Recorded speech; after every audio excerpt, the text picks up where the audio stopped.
Dans l'actualité de ce mardi, immolation, prêche, prière, les fidèles musulmans du monde entier ont célébré la fête de la Tabaski ce 20 juillet au Burkina Faso, que ce soit à la place de la nation à Ouagadougou, à la place Ouara Ouara à Bobo-Dioulasso ou encore à Boussé et à Fada, un peu partout dans le pays.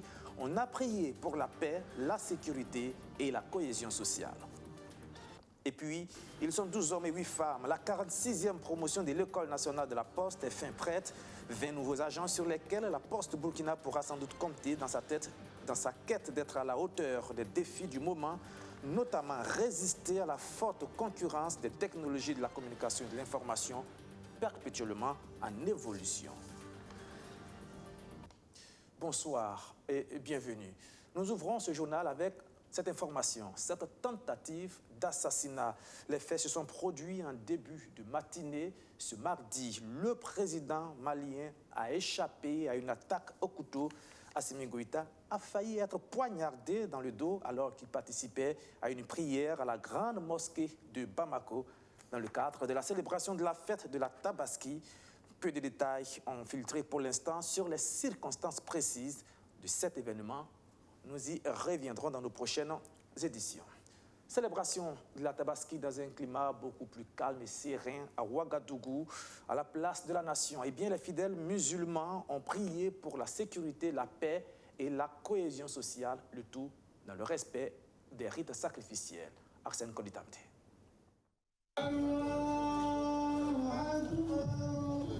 Dans la prière, la communauté musulmane du Burkina célèbre l'Aïd el-Kébir. Une célébration en souvenir d'Ibrahim qui a voulu immoler son fils en sacrifice à Allah. Conformément à la tradition musulmane, un bélier a été offert en sacrifice au Tout-Puissant. À contexte particulier, message particulier. Le Burkina Faso traverse une crise sécuritaire et la cohésion sociale est mise à rude épreuve. L'imam, dans son sermon, a donc mis l'accent sur la nécessité pour les Burkinabés de vivre comme des frères, sans tenir compte de l'appartenance religieuse ou ethnique. Les intentions de prière, comme vous l'avez vu, l'imam a surtout prêché l'entente, le sacrifice et surtout le don de soi et surtout le renforcement et la cohésion sociale. Et c'est le signe fort que nous avons eu également avec la présence d'autres communautés, notamment la communauté chrétienne qui était là. Et cela montre que nous sommes dans un pays où nous respectons les religions, nous faisons la promotion de la cohésion sociale, nous faisons la promotion de vivre ensemble. Parce que nous sommes dans un moment où on nous demande plus de sacrifices. Et les Burkinabés doivent davantage se sacrifier pour que notre peuple, notre pays reste comme ce que nous voulons qu'il soit. C'est une tradition. Les autres communautés religieuses du Burkina Faso ont assisté à la cérémonie pour accompagner leurs frères musulmans dans la prière. Et c'est très important pour la coexistence. Comme représentant chrétien, alors j'ai pris pour toutes les personnes, tous les frères et sœurs du monde. Alors c'est un très plaisir d'être ici aujourd'hui comme le représentant du pape à participer à cette célébration, cet acte de prière aujourd'hui. Le gouvernement a été sensible au message de cette communauté à l'endroit du pays, de l'ensemble de notre pays, pour la paix, pour la cohésion, pour la prospérité de notre nation et leur souhaiter encore plus d'unité, de cohésion dans la prière, dans l'imploration à Dieu. Étaient aussi présents des diplomates des chancelleries occidentales, le ministre en charge de la réconciliation nationale et les autorités de la région du centre. Tradition festive de l'Aïd el-Kébir, également respectée à Bobo-Dioulasso, où les fidèles musulmans ont prié à la place Ouara Ouara ce mardi, des prières encore une fois en faveur de la paix et de la cohésion sociale. Surtout Justin Dabiré. La place Ouara Ouara de Bobo-Dioulasso a une fois de plus refusé du monde à l'occasion de la grande prière de la Tabaski. Parés de leurs plus beaux habits, enfants, parents, autorités administratives et politiques n'ont pas manqué à l'appel. Après les 2 rakats de la grande prière, l'imam Siaka Sanon a dans son sermon prié pour la paix, la sécurité et la cohésion sociale au Burkina Faso. Paix, sécurité et cohésion sociale, c'est aussi le vœu adressé à Allah par ses fidèles musulmans. L'ensemble des sacrifices qui seront immolés aujourd'hui, à l'image de Nabi Ibrahim, nous prions ensemble pour la paix, pour la prospérité dans l'ensemble des contrées. Alors nous pensons que l'imam a beaucoup insisté sur ce sermon, sur la cohésion, la solidarité pour une paix durable au Burkina Faso, prier pour la sécurité. Et donc nous pensons qu'en tout cas ça a été une période spécifique et nous voulons que le Tout-Puissant agrège nos prières. Je tenais quand même à avoir une prière pieuse pour tous nos frères et sœurs qui sont tombés. Vous savez très bien que nous sommes dans un contexte de terrorisme. Et on prie que leur âme repose en paix. Également aussi que la prière que nous venons de faire, là, que ça apporte beaucoup de barakat, beaucoup de miséricorde et que ça puisse être quand même une aubaine pour protéger encore nous qui sommes vivants. Également aussi donner la force à tout un chacun de pouvoir quand même avoir de la résilience face à cette situation-là. Une résilience marquée cette année par la présence des éléments des forces de défense et de sécurité qui ont pris part à la grande prière de la Tabaski. Adja Fatmata Ouattara a elle aussi prié pour la paix et la sécurité au Faso. Je voudrais souhaiter une très bonne célébration à tous les musulmans du monde entier, à tous les musulmans burkinabés et souhaiter que ce sacrifice d'Abraham nous inspire à plus de dons de soi pour faciliter la cohésion sociale, pour faciliter le vivre ensemble. Et pas cela pendant la Tabaski, mais tous les jours que nous faisons, nous devons cultiver ce don de soi. Elles étaient aussi présentes aux côtés de la communauté musulmane de Bobo, les premières autorités religieuses et administratives de la ville de Sia. Et cette année, nous nous réjouissons encore de la présence des responsables des autres communautés religieuses, en particulier son Excellence l'archevêque de Bobo-Dioulasso et les autres communautés. Nous avons demandé aux musulmans de prier pour la paix dans notre pays, la sécurité et la santé. C'est à la fois un geste de solidarité, de fraternité envers nos frères musulmans qui célèbrent aujourd'hui la Tabaski. Ils ont prié pour la paix et nous les soutenons, j'allais dire, dans cette prière. Et nous demandons à Dieu d'exaucer justement toutes les prières qu'ils ont fait monter vers lui pour que notre pays connaisse plus de paix, plus de cohésion sociale. La Tabaski, encore appelée la fête de l'Aïd el-Kébi, célèbre le geste d'Abraham à qui Dieu avait ordonné de sacrifier son enfant. Au dernier moment, un beau bélier cornu lui est envoyé du paradis pour le rachat de son fils. Rites identiques à Boussé, immolations, prêches et prières, notamment des invocations pour plus de sécurité. Les fidèles musulmans de cette commune de la province du Kourouégo ont eux aussi sacrifié à la tradition de la fête de la Tabaski ce mardi à Chimelborg. Un bélier est immolé ce 20 juillet dans la commune de Boussé, à une cinquantaine de kilomètres de Ouagadougou. Les fidèles musulmans sacrifient ainsi à la tradition liée à la célébration de la Tabaski.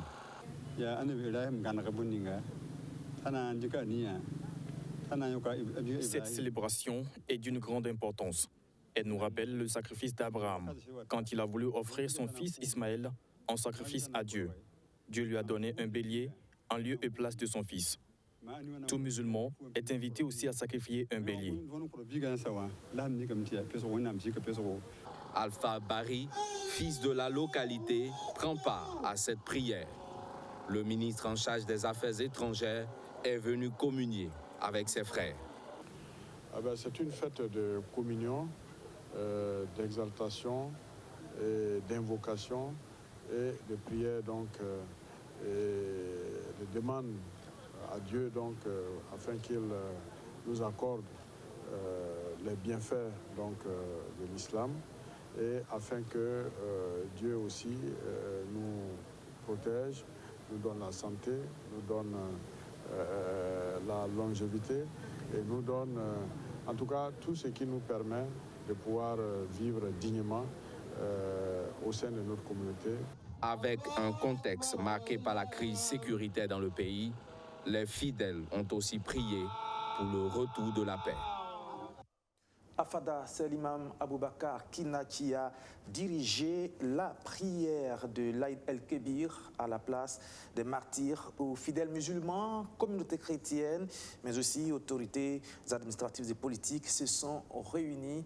On a aussi intercédé pour davantage de paix et moins de tensions sociales. On écoute l'imam Aboubakar Kina.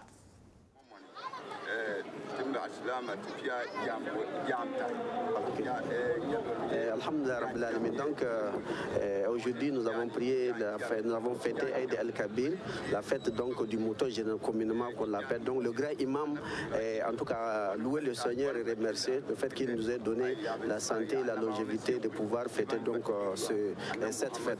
Il a rappelé encore l'historique donc de cette fête qui est une sunna du prophète Abraham alayhi salatu wassalam, à qui Dieu avait demandé d'immoler son fils Ismaël, et en remplacement Dieu par miséricorde l'a envoyé un mouton.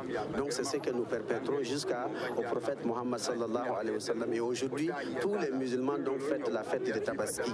Après qu'on ait eu la montée d'Arafat à la Mecque, le lendemain c'est la fête de la Tabaski. Il a remercié Dieu et il a beaucoup vraiment prié pour qu'il y ait beaucoup de paix dans notre région au Burkina Faso, pour nos autorités afin qu'ils puissent bien mener leur mission à bon port.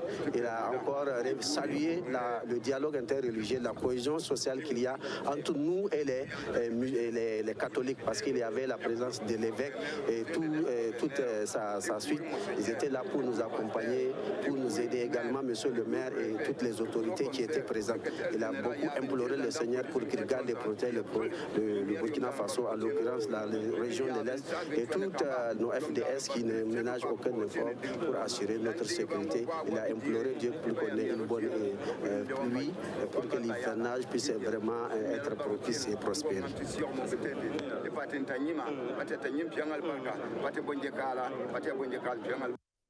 Dans la suite de ce journal, à présent, cette initiative destinée à appuyer l'entrepreneuriat des jeunes. Le programme 100 entrepreneurs Génération 1 consiste à mettre un réseau de jeunes entrepreneurs. Objectif, leur permettre de nouer des relations d'affaires. Et le moins qu'on puisse dire, c'est que la première édition du programme semble avoir donné satisfaction à Chimel Boy. Des remises de certificats de satisfecit et des prix PME dynamique et sociale au terme de la première édition du programme des 100 entrepreneurs influents Génération 1.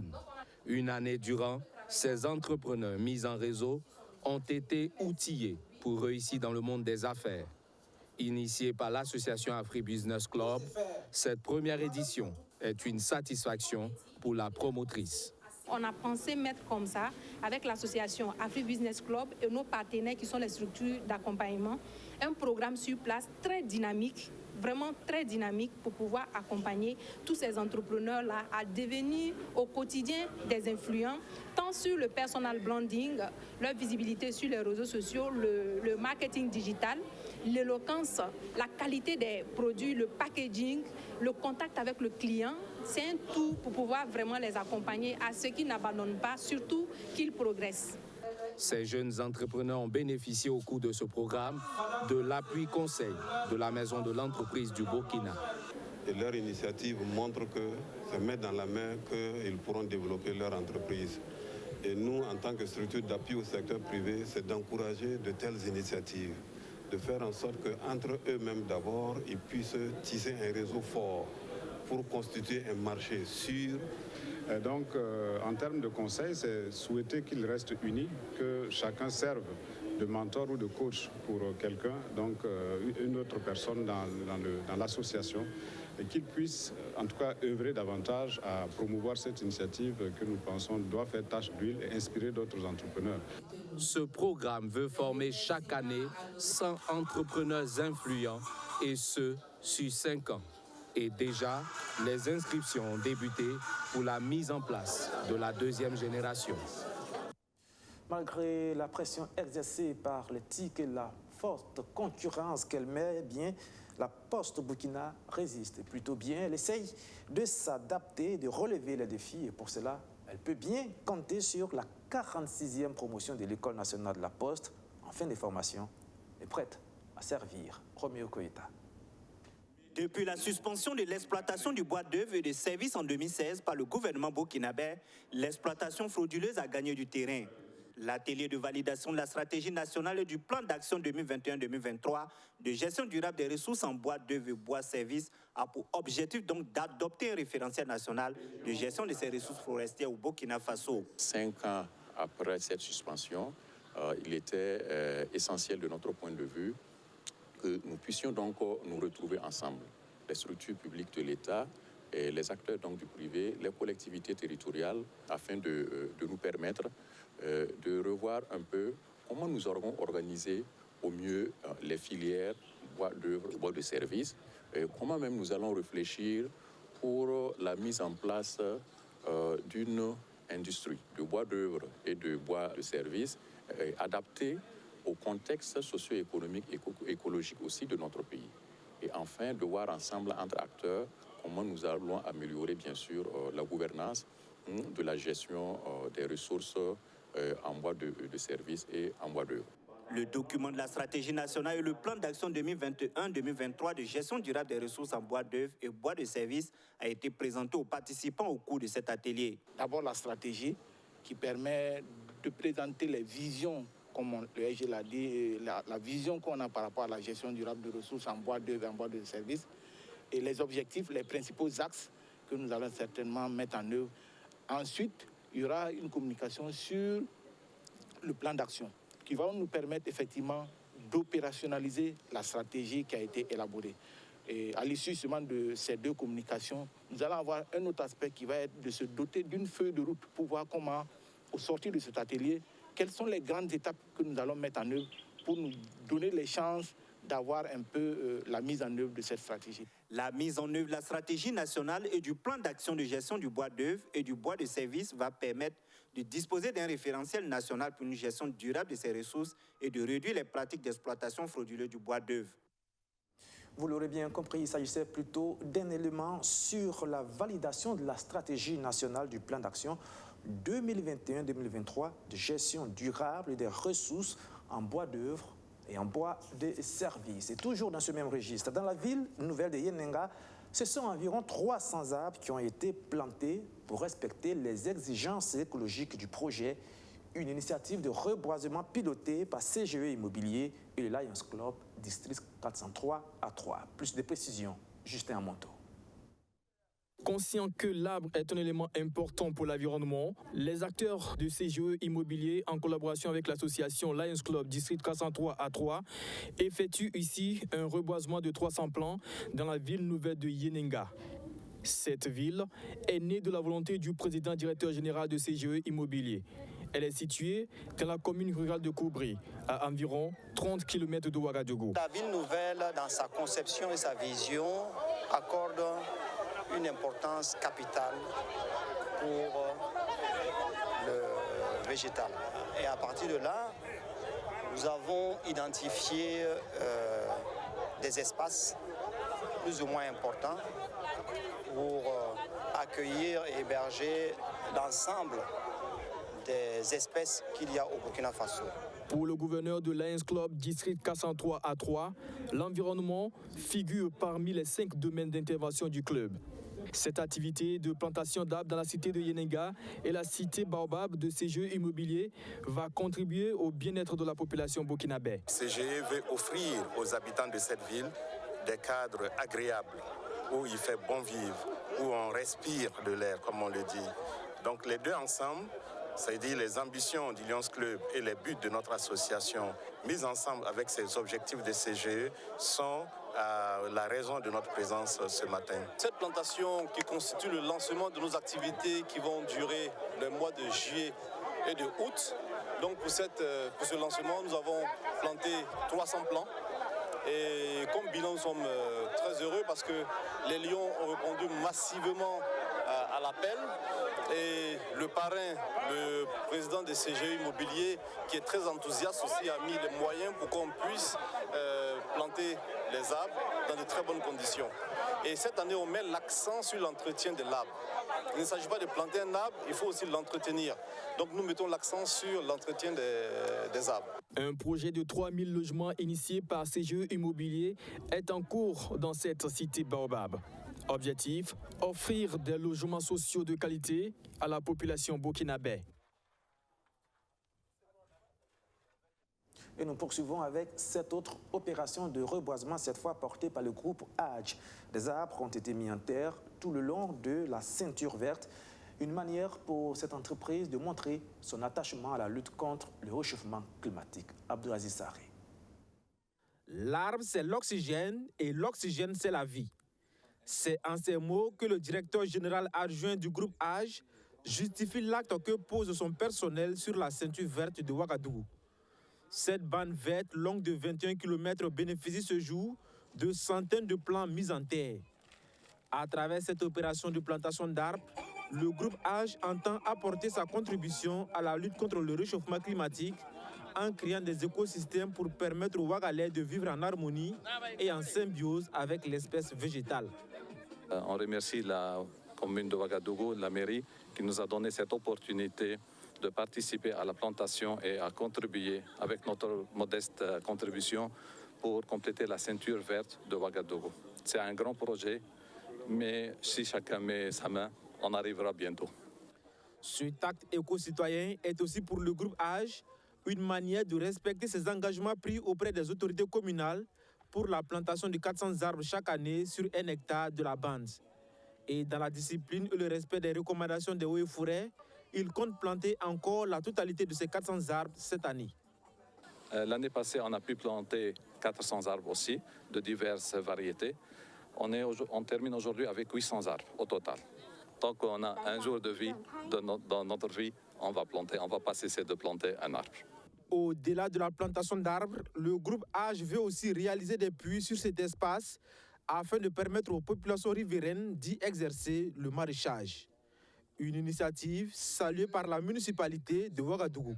Alors, c'est une activité citoyenne que le groupe AGE a donnée comme exemple, ce qui voudrait dire que nous appelons tous les citoyens de la capitale de Ouagadougou à s'investir dans ce sens pour rendre en fait Ouaga belle, Ouaga où il fait bon vivre ensemble.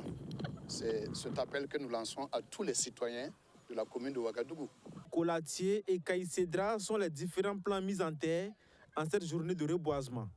Elle s'inscrit dans le cadre du projet de réhabilitation de la ceinture verte de Ouagadougou. Et pour terminer, je vous le disais, il y a un instant, la Poste au Burkina résiste et résiste encore face à la forte pression et la forte concurrence des technologies, de la communication et de l'information. Elle essaie de s'adapter et de relever les défis. Et bien pour cette mission, elle peut bien compter sur la 46e promotion de l'École nationale de la Poste en fin de formation et prête à servir. Roméo Koeta. Ils sont 12 hommes et 8 femmes. 20 nouvelles compétences au total au service de la Poste Burkina. Ces lauréats, constitués d'agents d'exploitation, de bureaux ou encore d'agents contrôleurs, sont de la 46e promotion de l'ENAPOST, l'École nationale de la Poste. Au moment de recevoir leur parchemin, ils mesurent l'ampleur de la tâche à laquelle ils seront confrontés une fois sur le terrain, car avec l'évolution technologique, les services postaux se trouvent de plus en plus concurrencés. Les postiers sont conscients qu'ils doivent mouiller le maillot. Ils doivent travailler dur pour créer le résultat. Nous sommes sûrs que nous allons gagner, nous n'avons pas peur de la concurrence. Au-delà des agents, la réflexion sur la stratégie de riposte à la concurrence d'éthique est une affaire de toute l'institution postale. Alors, pour être à la hauteur de ce nouveau défi, les élus du jour ont été formés en conséquence, selon le président de l'autorité de régulation des communications électroniques et des postes. Par ailleurs, parrain de la promotion.